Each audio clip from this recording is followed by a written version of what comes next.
Hello, everyone. Welcome to episode 63 of the podcast, and this is your host, Omobi.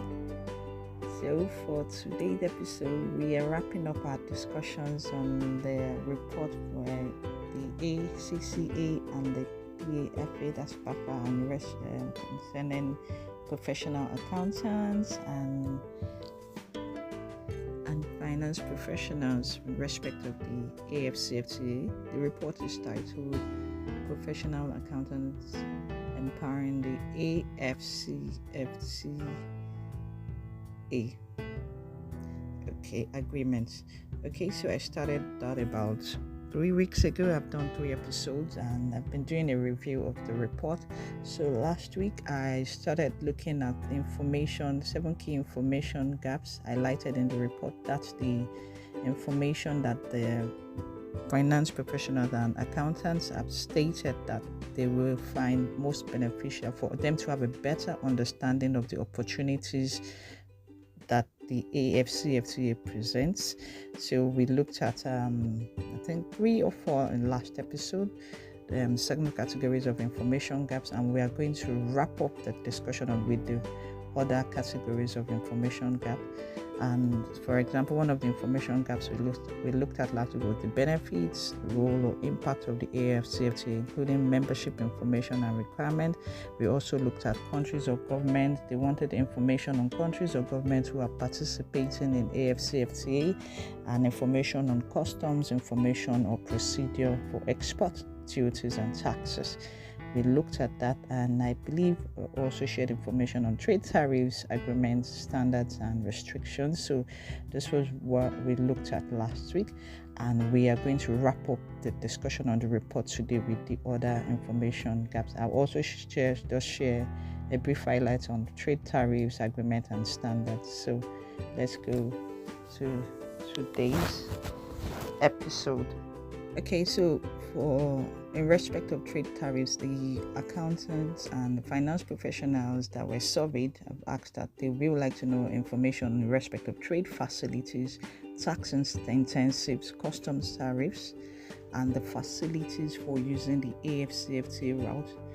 That those information should be visible and accessible to all types and categories of business. They also want to know information about trade barriers and how to deal with barriers, and of course eligibility to trade, processes on how to be a part of the Pan-African trade.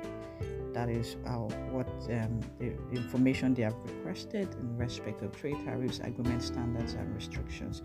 So we are going to look at the next one, the information around double taxation, and they want to know information about double taxation, whether the double taxation relief will be there to facilitate smooth trade, how the AfCFTA can help in double taxation treaties and trade barriers, what are the double tax agreements between African countries, information and guidance on customs procedures.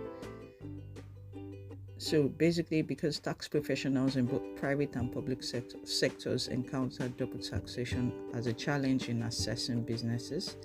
So, and they believe that cross-border trading will exacerbate this. And of course, since many countries are looking forward inward to taxation for generating revenue, so we have required that they really want to know more information around this. So let's look at the next one, that's trade or investment opportunities.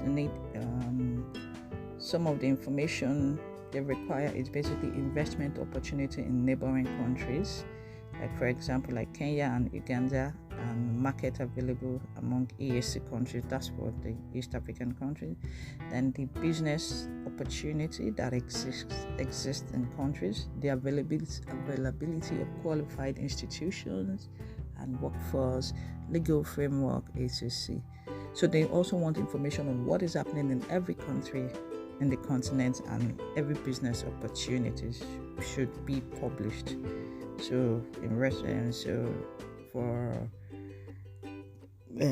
accountant and finance professionals that were surveyed from East Africa particularly. They were enthusiastic about prospects for investment and opportunities in neighboring countries and the support framework established to enable businesses to take advantage of such opportunities. And finally, we are going to look at the last key information that they also have requested that they want to know, and that is updates on trends, media publications, including digital, social media, newsletters, and webinars. Okay, they want digital information over the internet and social networks such as Twitter, Facebook, and information in print media such as newspapers, official statement, resolutions in parliament, TV and radio adverts, magazine information, and frequent updates on trends. They want current information essential to trade transactions, including updates on interventions, operational tools designed to support businesses. They feel such information is not visible. However,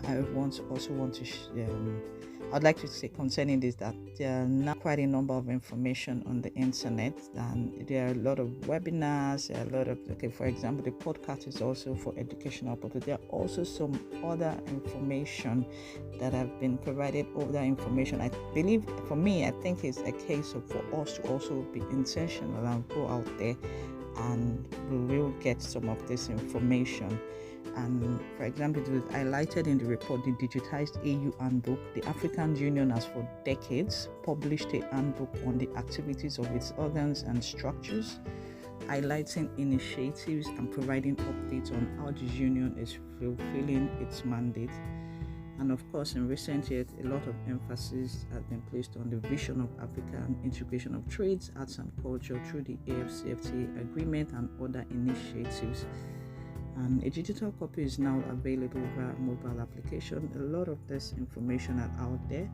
It's just possible to really go out and search for it and to make us aware of what is going on. So this is where we wrap up our discussions on the report for finance and accounts professionals. Please listen to previous episodes to get more details. I've shared highlights on sending various parts of the report, and this is where we ended for today's podcast. And as usual, the podcast is based for educational purposes. If you need more details, please reach out to me on LinkedIn. My name is Omobara Dekola, and yes, until next week. So we are going to move to